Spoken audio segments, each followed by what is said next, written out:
Okay. Hi guys, welcome to See Beyond Magazine Experts Corner. I am Aura Imbarus, your host, and today I'm absolutely blessed to have an amazing guest speaker, Dr. Bruce Lipton. Hi Bruce, how are you?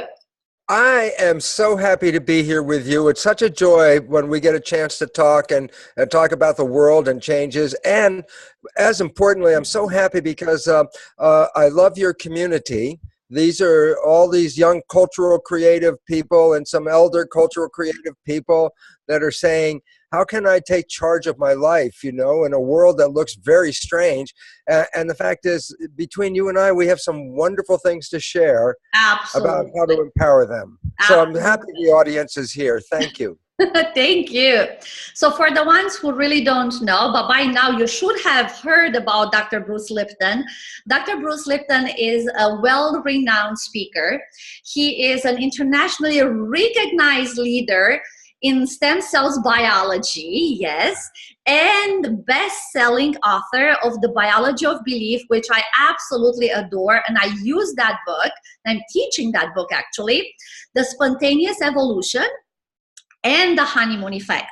Also, Dr. Bruce Lipton was teaching at one point for Wisconsin University, and he actually was a researcher for Stanford University for the School of Medicine. And here we have him today. Aren't we blessed or what? Geez, I hope so. I know that between us, we have such vital information about how people have lost their power, but how they can get that power back and become a creator of their life rather than a victim of Absolutely. circumstances. And I think that's what our new generation needs to know. So Bruce, in 1967, literally you started cloning stem cells, okay? Yes. At that point, people didn't even know how to spell stem cell, okay? There were just a few of us in the whole world that even knew what a stem cell was back in 1967. And you literally created a brand new branch of science called epigenetics. So, Well, I didn't name it, darling, but I sure saw the meaning of it and recognized it and realized that this new insight is a revolution in science that is equal. It's equal to the revolution from Newtonian physics to quantum physics, how the world changed from that quantum physics. I mean, computers, rockets, and all that. right. This change in belief about genetics is equally powerful in making change on this planet, because it will give people an opportunity to take power over their lives. And this is what we need at this time of strangeness. Of course, of course. Well, tell me a little bit. I mean, for the ones who are familiar with the terminology epigenetics, but for the ones who are not, just tell me a little bit about the terminology itself. What is epigenetics? Well, first, let's talk about what the general belief is that the public holds. So most people hold a belief in something called genetic determinism. It simply means genes determine the character of your life. So people believe whatever they inherited as genes, their life is going to be programmed by that. So if there's cancer running in your family, you feel, oh my God, I'm going to get the genes for the cancer or cardiovascular disease or diabetes or Alzheimer's. And the belief is really disempowering, because it says I'm a victim of these genes. And this is what we're teaching. We were teaching people, we were teaching them genes turn on and off, and genes control the character, and you don't control the genes, they control you. And by definition, we become victims of our heredity. Whatever the negative genes are running through the family, you receive them. It's like, oh my God, I have no control over this. So genetic determinism, the belief that most people have that genes control their lives and genes turn on and off, is a belief of being a victim or being powerless. My genes run me, I don't run my genes. Right. So people live in fear of having inherited these genes, and then the belief that they will get these issues. The new science reveals something very profoundly important, and that is this. Genes, let me use a complex word for a second. Genes are not self-actualizing. That big phrase, not self-actualizing, means genes cannot turn themselves on and off. Genes do not control their own behavior, their own expression. Genes are blueprints. And as I emphasize in the lecture, I say, you go into an architect's office and she's working on a blueprint, and you ask her, you say, is your blueprint on or off? And that architect will look at you and she'll go, what are you, crazy? It's a blueprint. There's no on and off. It's a blueprint. And I go, precisely. That's exactly what the issue is. DNA is a blueprint, but it doesn't regulate itself. And the whole belief that genes turn on and off is a false assumption. Now, can scientists recognize this is not true? Unfortunately, the public has still got the belief that the genes are going to give them diseases and cause issues and that they can't do anything about it. And I say, well, so what's the new science? The new science, genetic control is the old one. Genetic control means control by genes. Correct. The new science is called epigenetic control. And it sounds like almost the same thing, a little epi. And I go, that little epi is a revolution that'll change the planet, because epi means above. So when I say epigenetic control, the new science, it says control above the genes.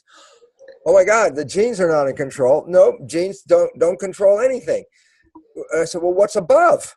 And I go, the environment, and more importantly, between the environment and your genes, between them is the mind. And so what controls the genes are the signals from the environment, and more specifically, the signals of the mind that are sent to the cells. And this controls and rewrites the genes.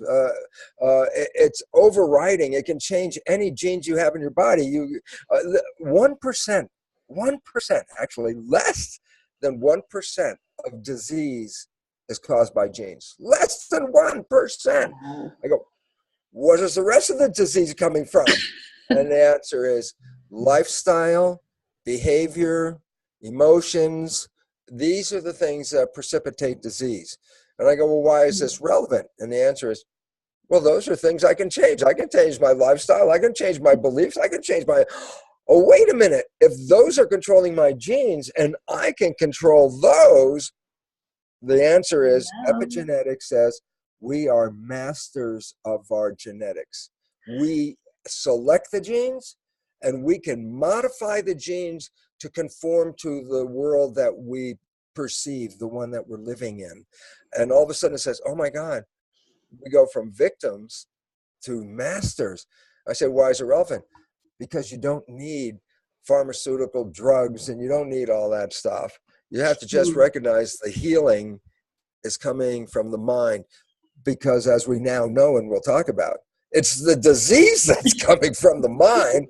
And if I change the mind, then I can eliminate disease. And I go, yes, you can be healthy and happy, and you can create, and that's the lovely word, create a life that is heaven on earth. Wow. And it's kind of fun. Most people, darling, have seen the movie The Matrix. And they say, oh yeah, that's that science fiction movie. And I go, no. The Matrix is a documentary.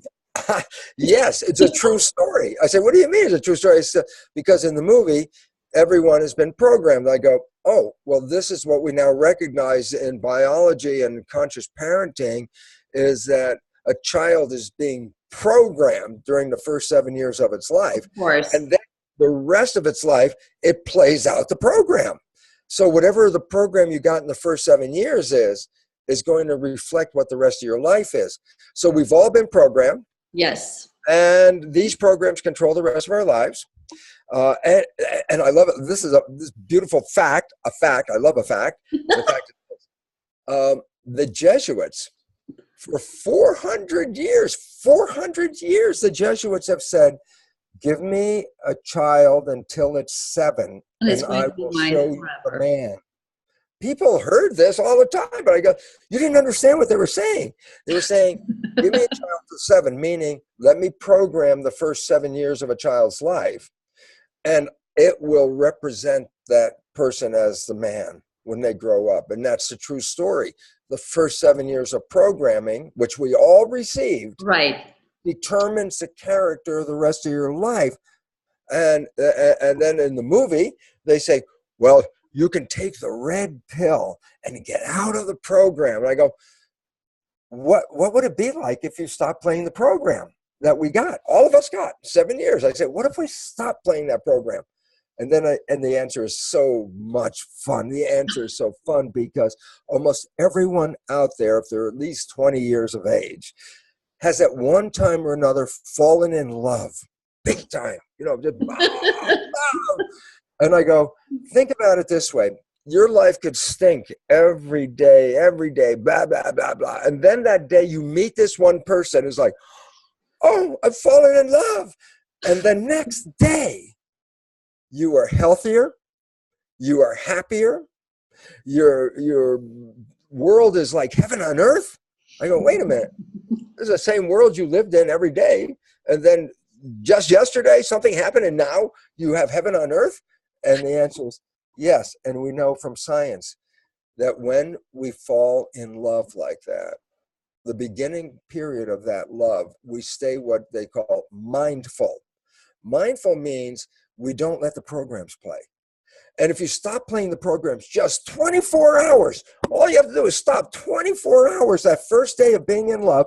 And your second day, you're like, oh my God, life is so great. Life is so beautiful. Life is heaven on earth. And I go, it was available to you every day.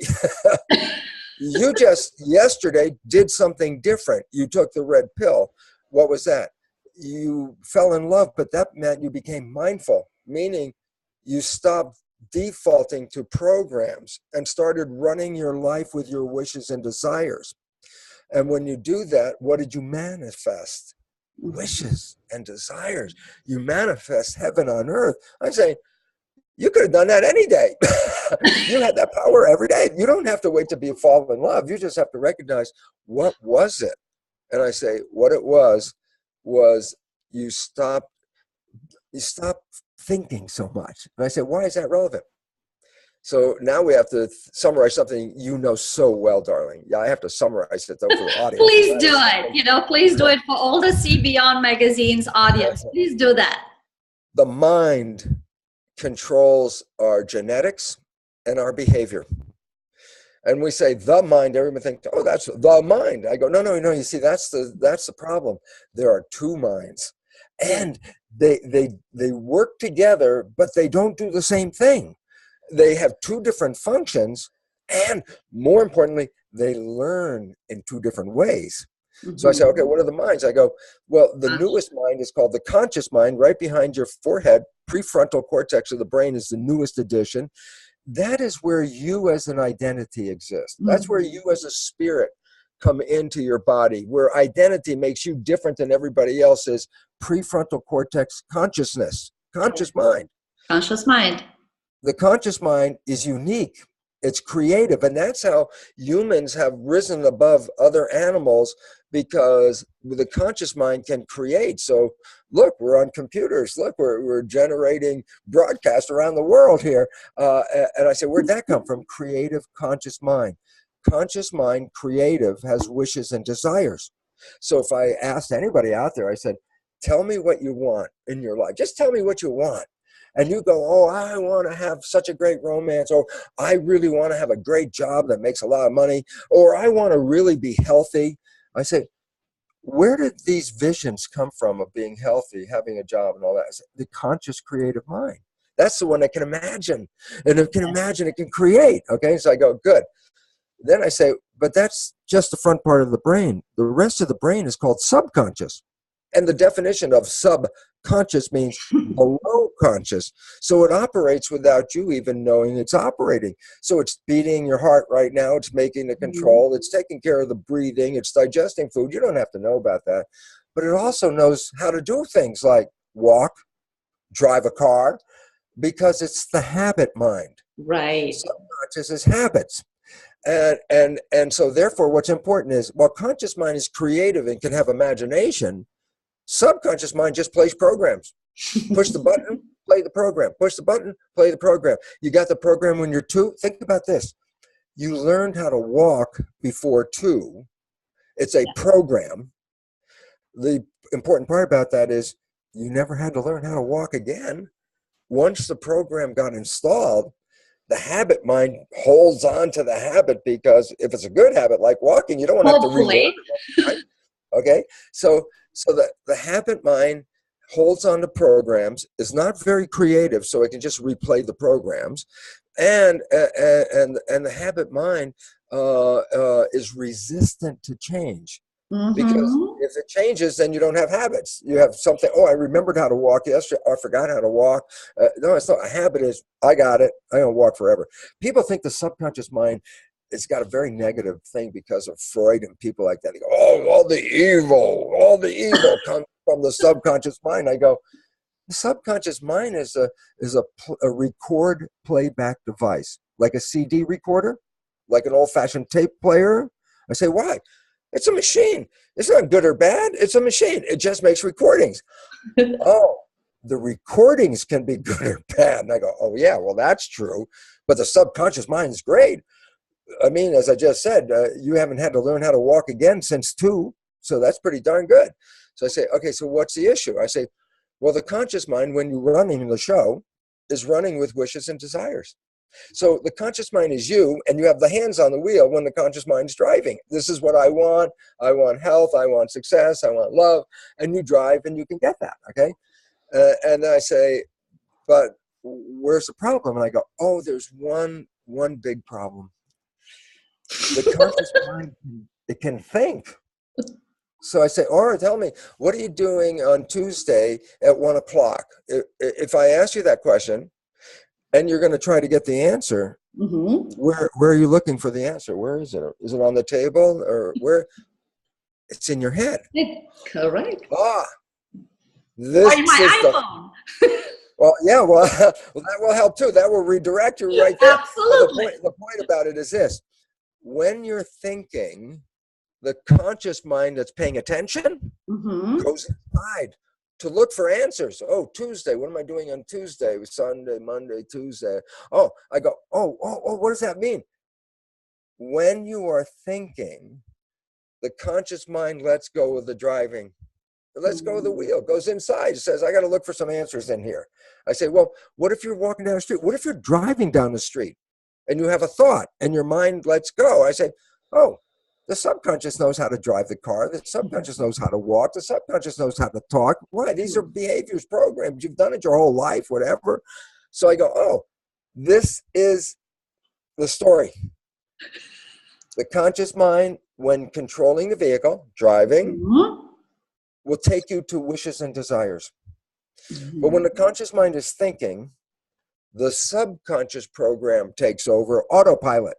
Yes. And it takes you where the program goes. I go, yeah, but what's the problem? I go, the basic programs in the subconscious mind came in before age 7, and they shaped the character of our lives, but they came from observing other people. So your basic behaviors don't even come from you. They're copies of other people's behaviors, your mother, your father, your brother, sister, community.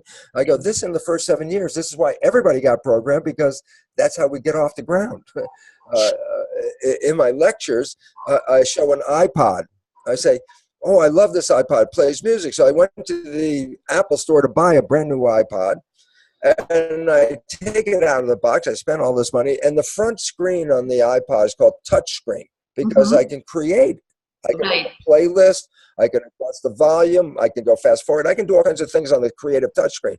So the touch screen on the iPod is like conscious mind. It's creative. Okay, so I say, I buy this brand new iPod. I get out of the store. I open up the box. I take it out of the box. I'm so excited, brand new. And I take the screen and I push play. And nothing happens.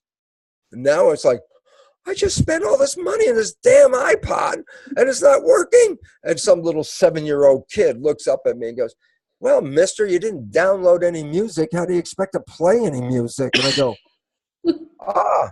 you can't be creative. You can't be creative if you don't have any programs. Yes. So that's why the first 7 years of our life is downloading programs by observing other people and then just recording their behaviors.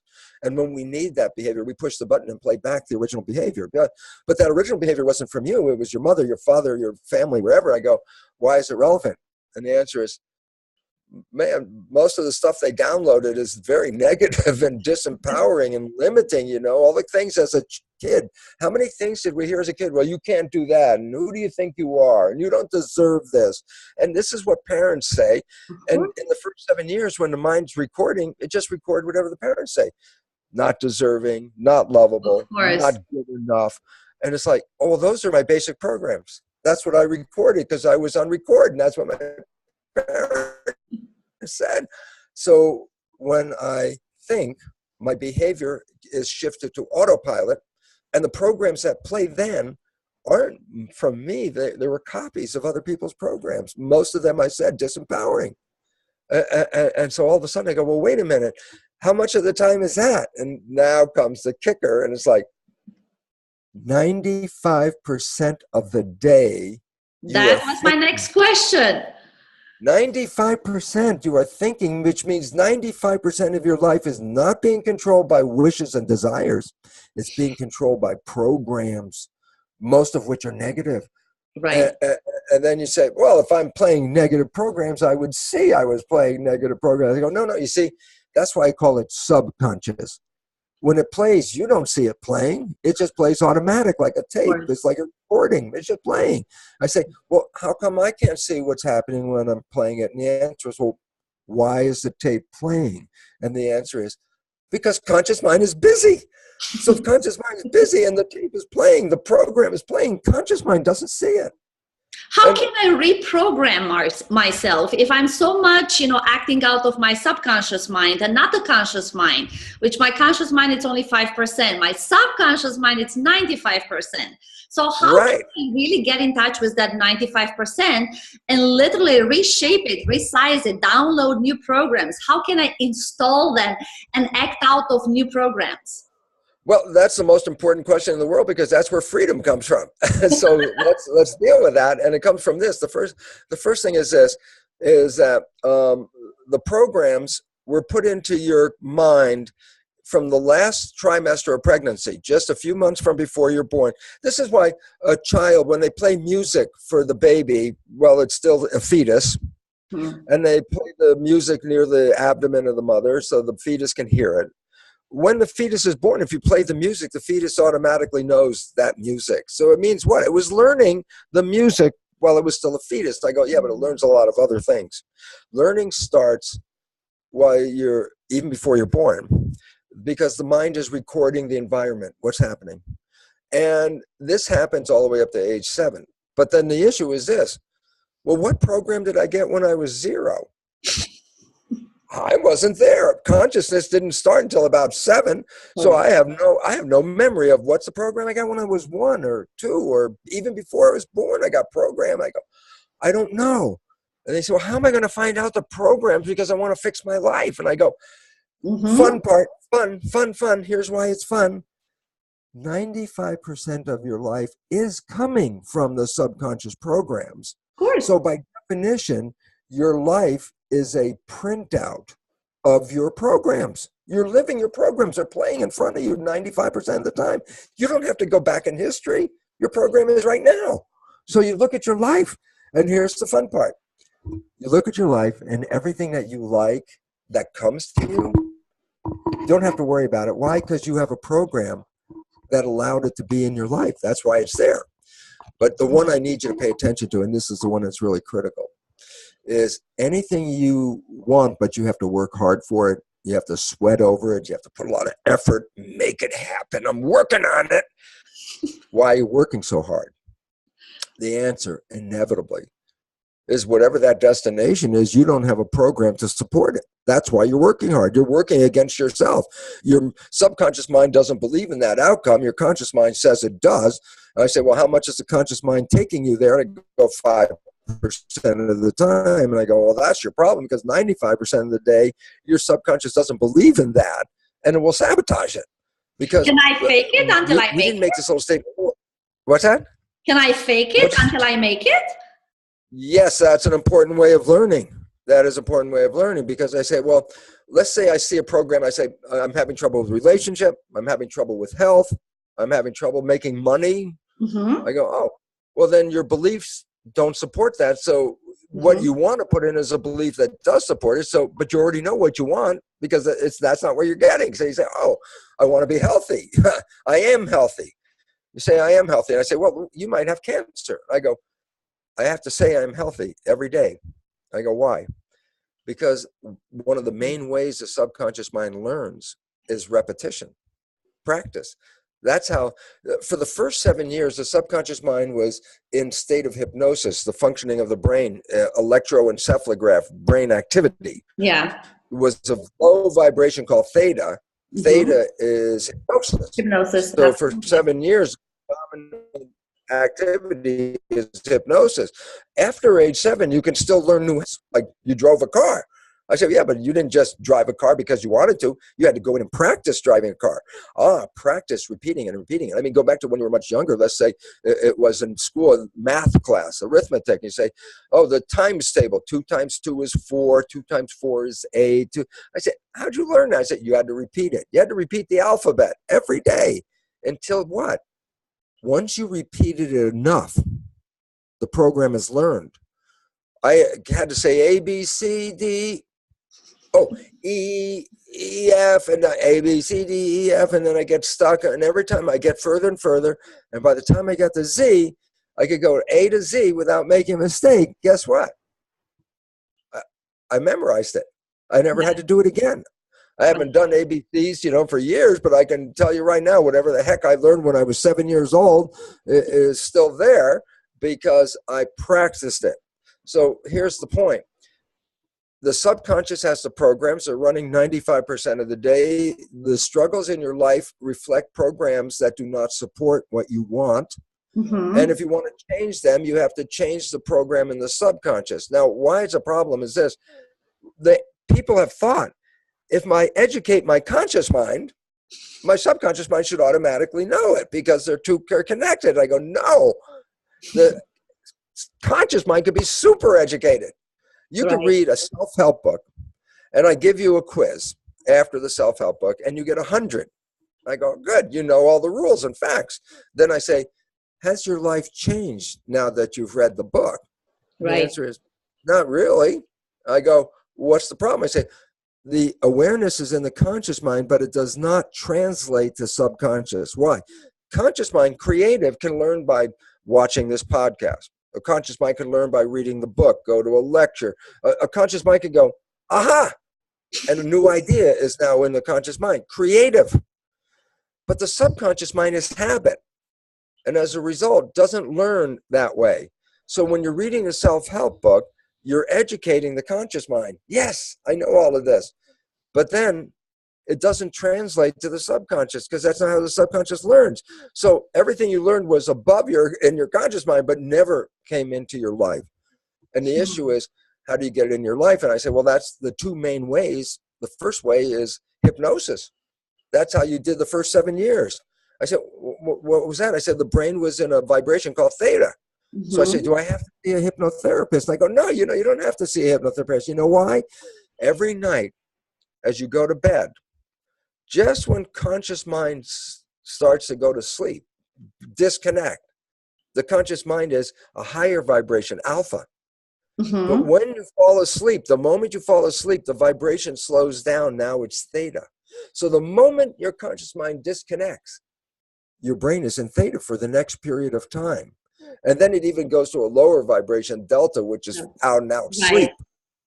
What's the point? Every night, just after your conscious mind starts to fall asleep, your brain is in a state of hypnosis. All you have to do is put earphones on, and as you're going to sleep, play a program of what you want to be your behavior. They're self-help programs. You can get them at all kinds of places. Louise Hay has a bunch, all self-help stores, programs that. So why is it relevant? Well, you can rewrite your program by simply going to bed every night, putting the earphones on, and playing the program and repeating that.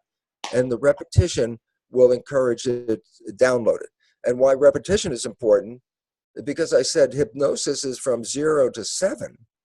But after 7, you still learn habits.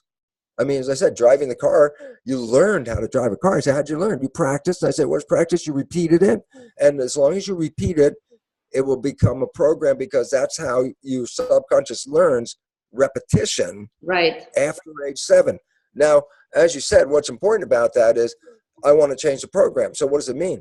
My life does not have what I want right now. So when I'm telling myself the program, I'm going to have to say it as if I already had what I wanted. Why? And this, let's put this in a box, this little next piece. This is a box, big outline around this box.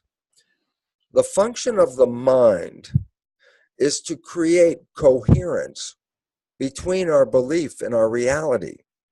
In other words, if I have a belief that I'm going to get cancer, the function of the mind is to make sure I get cancer.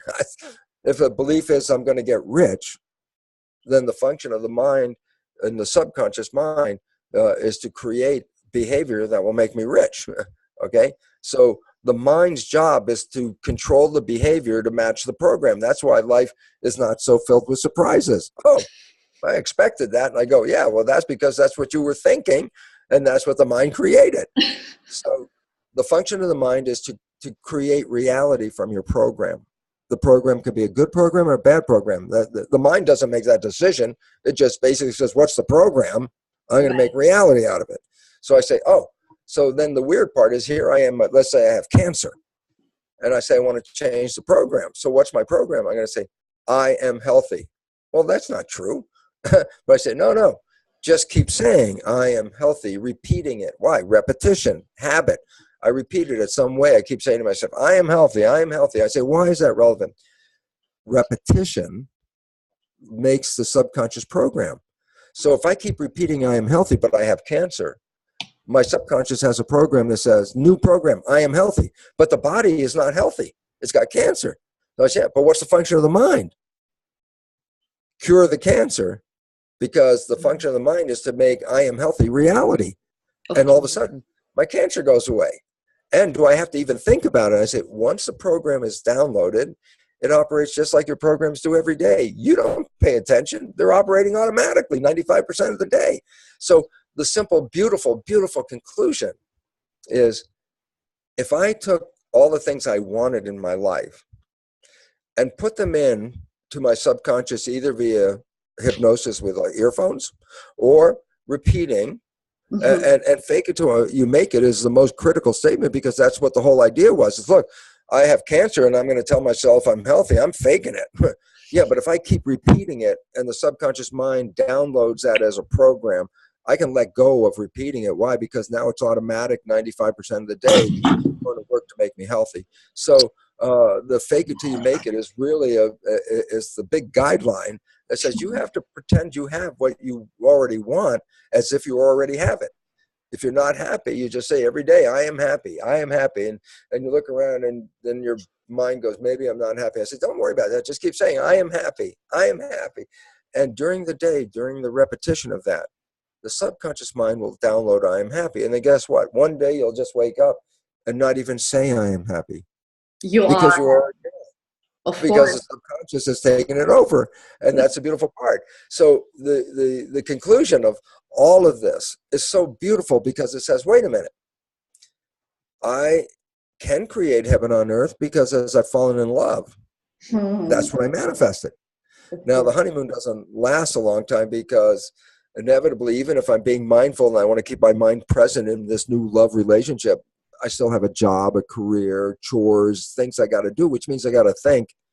And this is when the honeymoon disappears, is because the honeymoon part is when you're not playing any of your programs. You're just creating from wishes and desires, which is what you want. You created heaven. I go, great, that's what you made. But once you start thinking, those negative programs that were bothering you before start to show up again. And your partner has never seen those negative programs. Why? Because you didn't play them. You've only been playing wishes of love and desire, and that's why you create. And then one day, all of a sudden, you're thinking, and when you're thinking, you default, then you start playing your mother or your father. You don't see it really, but your partner's going, yes. Wow, what kind of behavior? And that's when the honeymoon falls apart, because at some point, we default back to the subconscious, and most of those programs are negative. And this is why people have so much trouble figuring out, how come love started out and so brilliant and blazing, and it was beautiful and it was so wonderful, and then it ends up with this? And the answer was this: because when it started out, you didn't play programs. You were being yourself. Correct. But as time progressed, more and more thinking came back in. You revert back to what? 5% being yourself and 95% being the program. But your partner who met you, joined with you, became that close with you, did so not with any of the programs in the subconscious, only with the wishes and desires of the conscious. And so as the subconscious programs start showing up, it ends the honeymoon, and all of a sudden life goes back to the way it was before. You might still love a person, but that heaven on earth, juicy, I can't wait to wake up in the morning and have more of this beautiful experience, that disappears. And then life becomes just like it was before, but you have somebody you love, but you lost the heaven on earth part. And the fact is, yeah, but you can reprogram that. Even if there's nobody there to love, you don't have to have somebody to love. You can just say, heaven on earth is, I love my life. Myself. That's the first step. And once you do this, and once you reprogram it, the joy, absolute joy is you don't even have to think about being happy. You will automatically always be happy. You will automatically perceive the planet as wonderful, healthy, heaven on earth, juicy, lovely, without any effort. Right. Because you're not putting any effort in to make it the way it is today either, but you don't like the way it is today. So when you change the subconscious, you just change the picture, but you don't have to put any more effort in it than you're doing right now. It's automatic. It's like, wow, freedom. Well, once you said that the moment you change your perception, it's the moment you rewrite the chemistry of your body. Absolutely. And, I met you in 2011, the very first time. And I remember that literally you had me at hello, okay? My perception of you was that you are a very humble, genuine, kind, sweet human being. And now, not only that my perception has changed, you are literally my inspiration. You are really the world to me, Bruce. And I'm so blessed to have met you and have this interview with you.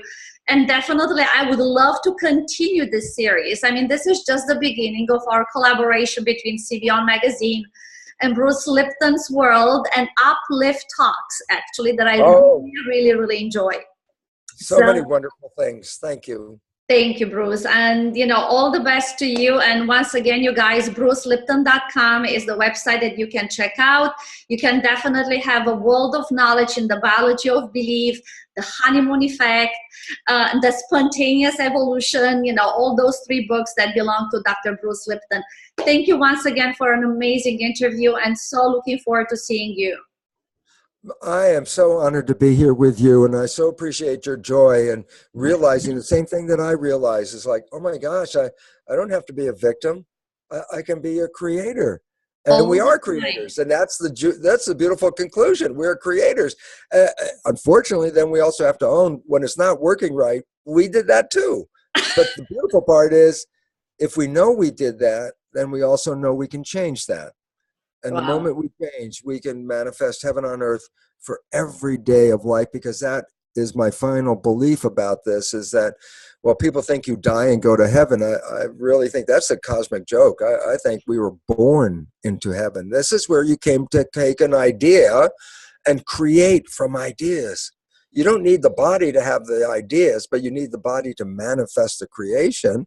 So when you look at it, you say, well, if heaven is a creation, then I had to come to earth to manifest heaven. And so I think heaven is on earth after all. Yeah. You're going to make something out of it. If you are going to believe that heaven is here, you will live in heaven. Yes. And healthy and happy and have joy all around you. I love it.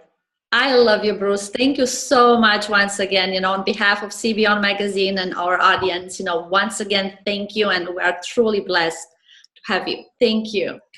I am so honored. Thank you so very much. Thank you, Bruce. I'm going to stop right now. Have an amazing day, my love. Thank you. Thank you. I look forward to talking with you again. It's so much joy in that. Oh my God, the pleasure is all mine. Thank you, darling.